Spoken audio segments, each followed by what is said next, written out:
You're listening to Puma Podcast.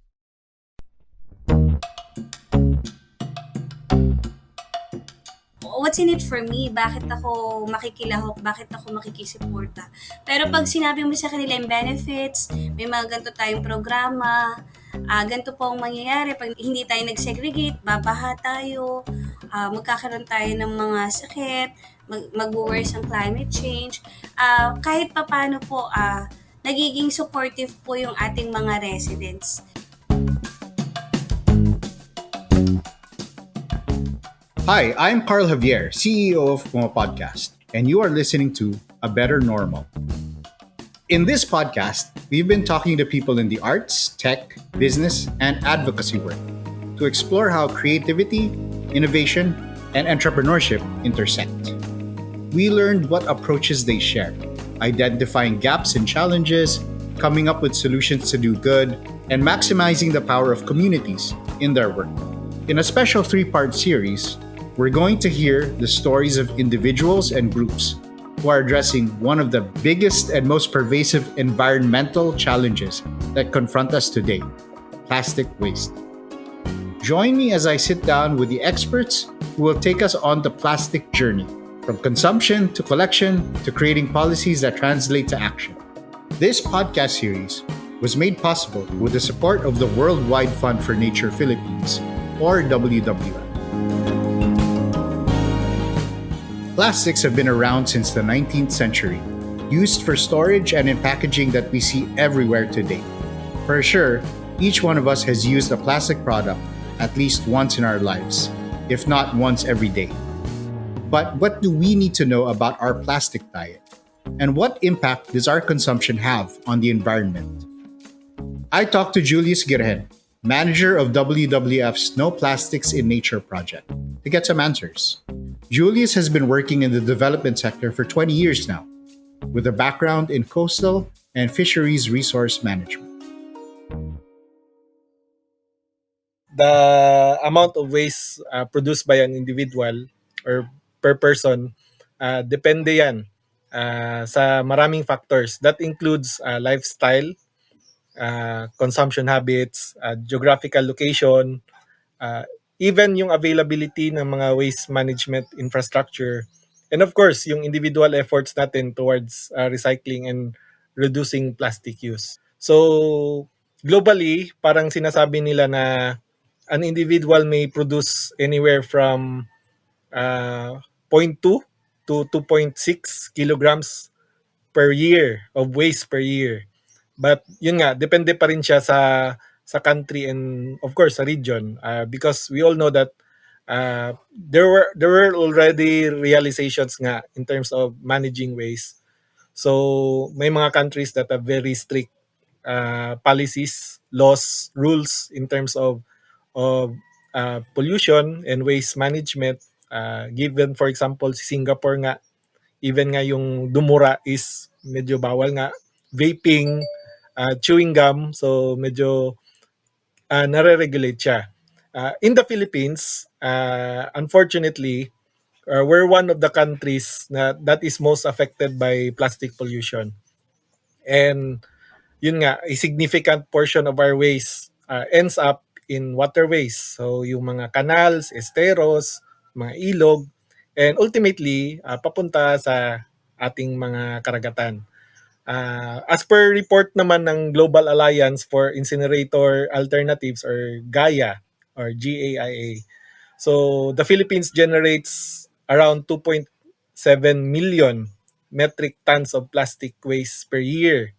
So on a per capita basis, so parang sinasabi na bawat Pilipino ay nagpro-produce ng 25 kilos of plastic waste bawat taon. So on a daily basis, parang nasa ano din siya. Parang similar din siya sa global trend. So nasa around 0.6 to 0.75 kilos per day. Yeah. So to better visualize siguro, parang Yeah. tatlong patong ng quarter pounder. Yun. Tatlong pato. Wow. Per day. Per day. Gosh. Tapos, the one thing lang that is currently parang an issue with our plight to reduce nga plastic pollution is yung Philippines kasi is of course parang tinatawag nilang sachet economy, especially sa mga rural areas na yun yung nakasanayan nila. So yung daily things such as yung dishwashing liquid, toothpaste, shampoo. So tingi-tingi nga which significantly contributes nga doon sa plastic pollution natin na issue. As Julius mentioned, there are several factors that contribute to plastic waste. These include lifestyle, consumption habits, a person's geographical location, and the availability of waste management infrastructure. Whether you live in an urban or rural area, there is still leakage. That's the term used to describe waste that does not go into proper management process. A WWF study also found that Filipinos generate about 2.15 million metric tons of plastic waste annually. 62% of that is low value, single use plastics, such as sachets. Only 9% of plastics Filipinos use are recycled, while 35% leak into the open environment. When we throw away our garbage, we don't usually think about where it goes next. So I asked Julius, what happens to it? Depende sa type of waste. Definitely it starts with the collection. So sa urban areas, so we have yung mga garbage trucks, may regular na collection schedule. So depende sa area kung regular ba yung collection system at saka may mga designated collection points. Yung role niyan is nasa part ng local government. So sila yung nagde-deploy ng mga garbage trucks. Sila din yung nagpro-provide ng mga bins, nag-a-assign ng mga collection points. In urbanized cities, meron din namang kasi may malaki yung income ng said city. So they also parang contract mga private companies to do the collection for them. Next step is yung transportation. So doon yung dadalhin sa mga processing facilities. So this can involve parang mga transfer stations kasi parang may mga hindi pa siya nasosort actually. So parang hihahatid pa lang siya doon sa mga different facilities. So that includes yun nga yung third phase or third step, which is yung disposal or treatment. So doon sa disposal and treatment, doon na yung parang may sorting na ginagawa. So yung mga non-recyclable waste, for one, so those end up in landfills. So yun yung meron tayo dyan sa Manila. Mga urban cities are required to have, and municipalities as well are required to have landfills. So some of the waste, especially yung may mga pakinabang pa, end up in recycling facilities. So in Manila, we have recycling facilities in Cavite, meron din sa Valenzuela, sa Cebu. So depende. So they recycle materials like paper, plastic, glass, metal na pwedeng pampakinabangan at saka may benta ulit. And yun nga, they are turned into new products. So depende din sa type of materials na dumadaan sa mga different recycling facilities kasi kailangan ding ilinisan, especially kapag mga bottles. So of course kailangan i-sanitize. Shredding, may process din na kailangang tunawin or i-melt at saka i-process ulit to create new raw materials for manufacturing. I also pointed out to Julius that many local governments are adopting policies of using reusable containers to minimize single-use plastics. Julius agreed that these are helpful alternative options, since the plastic that becomes leakage often feels like nothing when we throw it out, but can have serious impact on the environment. Yung plastic kasi takes hundreds of years to decompose. So especially yung nasa sa dagat na parang difficult, parang mahirap na nga siyang i-retrieve or i-recover. So it takes hundreds of years na ma-decompose siya. And kung ma-decompose man siya, ultimately parang this will form into microplastics that is eventually parang nagiging pagkain ng mga isda, maliliit na isda na kinakain ng malalaking isda, na yung mga malalaking isda kinakain ng tao. There are studies naman ngayon that are also looking into yung intake ng microplastics ng individual. I'm not pretty sure of the amount or percentage, pero yun nga na parang I think lahat ng tao siguro sa mundo may ano na siya, parang yung laman ng tiyan niya may microplastics na. Kasi of course, yung plastics hindi naman siya part ng regular diet ng tao, pero yun nga dahil nga doon sa kapabayaan natin na ma-dispose or ma-regulate nga yung leakage. So, yun yung nagiging parang further effect niya, especially sa atin as humans.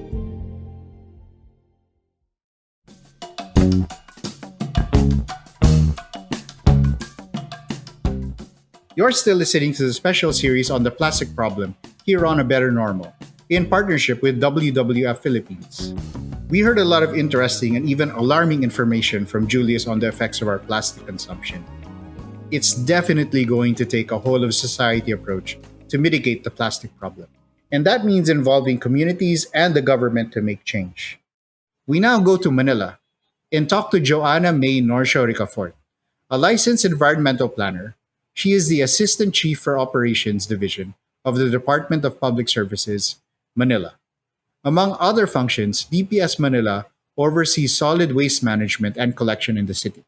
Nagsisimula po ang segregation at source sa kanya-kanya nating mga bahay, schools at trabaho. So kapag po na-segregate, ideally meron po tayong segregation waste collection schedule sa City of Manila, MWF for biodegradable and TTHS for non-biodegradable. So kukolektahin po ito ng mga truck ng basura, at kapag po nakuha natin yan sa mga kanya-kanyang kabahayan, ito po ay dinadala natin sa transfer station sa Navota, and ultimately sa Navota Sanitary Landfill po natin idinadump itong mga basura. So ang idea po ng segregation is mabawasan po yung dami ng basura na itinatapon sa Navota Sanitary Landfill, no? Kasi at the barangay level, we're expecting na meron po tayo dong mga MRF wherein yung mga recyclable tsaka biodegradable waste ay napoproseso, nang sa ganun po ay mabawasan yung mga basura na nadadump natin sa ating landfill. We actually have 896 barangays, and imagine that's more or less 50% of the total barangays in NCR. So imagine the responsibility na we have to do. The City of Manila is one of the partner LGUs of WWF Philippines' No Plastic in Nature initiative. This initiative pilots solutions across the country to address the leakage of plastic waste into the open environment. In the past few years, Manila has been implementing its own waste management initiatives, including incentives for residents who do their part in minimizing plastic waste. Very proud po kami na since 2019 nagkaroon po ng mga waste diversion initiatives ang City of Manila. We actually partnered with different private sectors for our plastic incentivized collection. So if I may mention a few, meron kaming Collect Kilo Kita para sa Walastik na Maynila. So this is in partnership with Unilever Philippines and Republic Cement. So dito po sa project na to, all plastic wrappers and flexible plastics like yung mga single-use plastics, plastic straw, ito po ay nagkakaroon ng value under this program. So every kilogram po ay nabibili na siya ng 3 pesos each per kilo. So kung titingnan natin, parang ang mura naman. Pero sa totoo lang po, malaking bagay na to. Kasi before, wala pong value ang mga plastic sachets or wrappers sa junk shop. Only yung mga high-value plastics like PET, hindi po ba yung mga ganyan. So eto, thankfully, may mga ganito na tayong klase ng intervention program para mabawasan yung mga plastic wrappers na indiscriminate na lang na tinatapon kung saan-saan, no? Tapos, it will take hundred of years before it decompose sa mga landfill. So, since we launched this program, more or less 500,000 kilograms of plastics na po ang nadadivert namin away from landfill and water bodies. And then nasundan din po ito, meron tayong Alas Kalikasan Wrapper Redemption Project. Ito naman po ay in partnership with Alaska Milk Corporation. So, it has the same mechanics. All plastic wrappers are being accepted as long as they are clean, cut and dry. And ang only difference niya is ang kapalit is Alaska milk product. So, every 5 kilogram ay meron ka ng 150 gram ng Alaska fortified powdered milk. So, sobrang laking tulong siya, especially sa depressed areas ng City of Manila. Kasi hindi lang yung responsible plastic disposal and collection ang pinopromote, but also yung nutrition at the grassroots level. Kasi magkano po ba ang SRP ng Alaska milk na 150 grams? More or less 50 pesos, I believe. So, ito po, mag-iipon lang sila ng 5 kilo ng plastic wrappers. Magkakaroon na sila ng Alaska milk. So, nakabawas na po yun, no, sa budget ng isang simpleng pamilya sa lungsod ng Maynila. How important are these creative approaches to plastic management? She pointed to the same problem that Julius mentioned earlier. Kasi alam naman po natin na sa landfill, yung basura po is nag-i-emit ng methane, no? And alam naman natin na yung methane is a more potent greenhouse gas, which means na mas nagko-contribute po siya significantly sa greenhouse gas sa climate change in comparison with carbon dioxide. So, kung malilesen natin yung amount ng basura na itinatapon natin sa landfill through recycling, composting, and through this waste diversion initiatives, mas mas in favor po siya when it comes to climate change mitigation. Sometimes, even nagko-collect tayo, meron talagang nakakalusot sa mga body of water. So, kapag napunta na po yan sa body of water or sa dagat, at hindi na natin na-recover, it can affect our marine life. And also, maka-enter siya sa food chain. That's why, meron tayong mga studies ngayon na sinasabi na yung tayo mismo is inhale na tayo ng plastics, and through our food is nakaka-consume na tayo ng mga microplastics because of penetration ng plastic sa ating food chain system. In 2022, Manila inaugurated its first city materials recovery facility. Joanna hopes that the effort will trickle down to the barangay level. Iyan po yung pinakaunang MRF na matatagpuan sa Manila Zoo. So, capable po siya na mag-receive ng mga biodegradable at recyclable waste. Nakakagawa na po ang city ngayon ng sarili nilang plastic bench, plastic chair, even plastic coasters, keychains, and ref magnets na mula po talaga sa mga basura natin na nare-resiklo. So, very proud kami dito sa mga baby steps natin na although maliliit pa siya, pero eventually lalaki rin po yung ating yung ating impact. Sabi nga po namin, malayo pa pero malayo na. Ganun yung amin pong parang motto, no? Para at least hindi rin kami maging complacent na we did so much. Parang mas marami pa tayong gustong mangyari para sa City of Manila na hopefully yung city efforts is mag-replicate sa every barangay. If not every barangay, kahit every zone. Kasi kami po ay 896 barangay, napakahirap po magkaroon ng MRF sa bawat barangay. So, ang amin pong direction is clustered MRF. So, at least per zone, para po persona may maliliit ng MRF, and then ultimately sa city MRF po yung pinaka major recycling and composting processes po ng city. Although Manila continues to make improvements in their waste management system, ultimately, their goal is to engage their residents and encourage a change in behavior when it comes to dealing with waste. That is why they also implement information, education, and communication campaigns or IEC.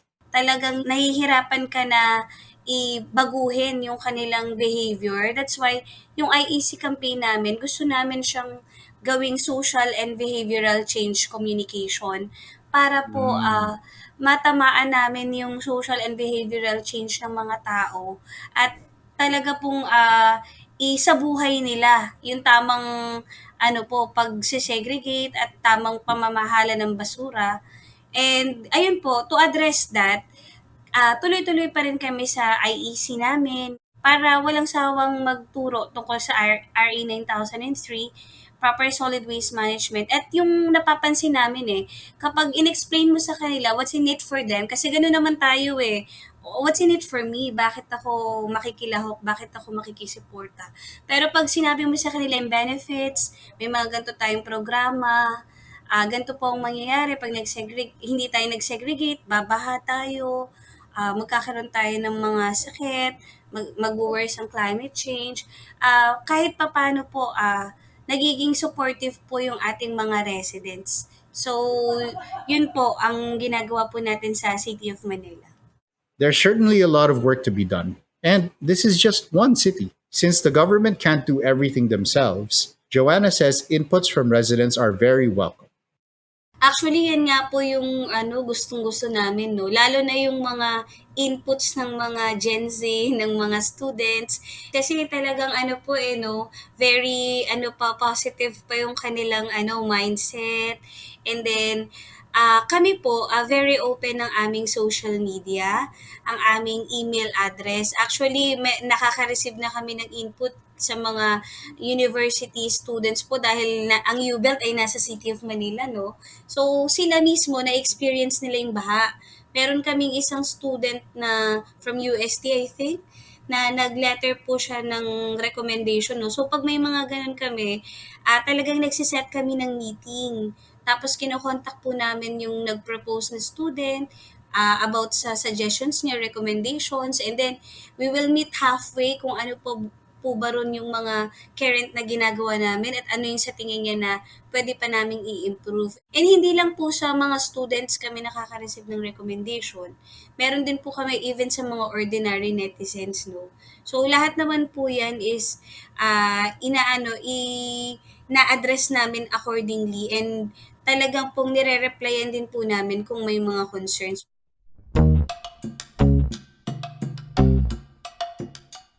We'll hear more about how communities, universities, and other institutions are doing their part to solve the plastic pollution crisis as we go on in this series. On the next episode of A Better Normal, we will hear the stories of plastic waste collectors and how crucial their work is in maintaining cleanliness in our cities. Pag-iwat ko sa junk shop, sa pagkakausap din sa mga kolektor, may pera sa basura. Kaya nga naging kabuhayan nila yon. Kaya all the more na na dapat mas tulungan natin yung mga nasa ganitong uri ng trabaho na maging maayos yung pag-sort ng basura natin.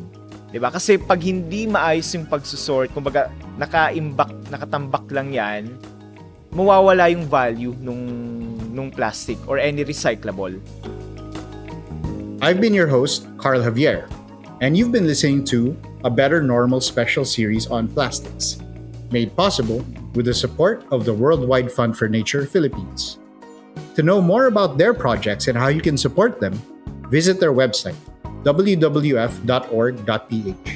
This episode was produced by Geraldine Pascual, with editorial guidance from Reynald Ramirez. It was edited by Mark Casiliano. Janine Peralta, Ella Tino, and Mariel Bordado of WWF Philippines provided production support for this episode. Follow them on their socials at WWF Philippines on Instagram and TikTok, at WWF_Philippines on X, and WWF-Philippines on Facebook and LinkedIn. You can also follow me on IG. It's at Carl Javier, Carl with a C. And follow Puma Podcast on all our socials and subscribe to our channel so you don't miss the next episodes. We know that if you're listening to this episode, you care about building a better normal and a better environment. And I'm sure that people you know care about it too. Please share this with one of them so that we can do that together.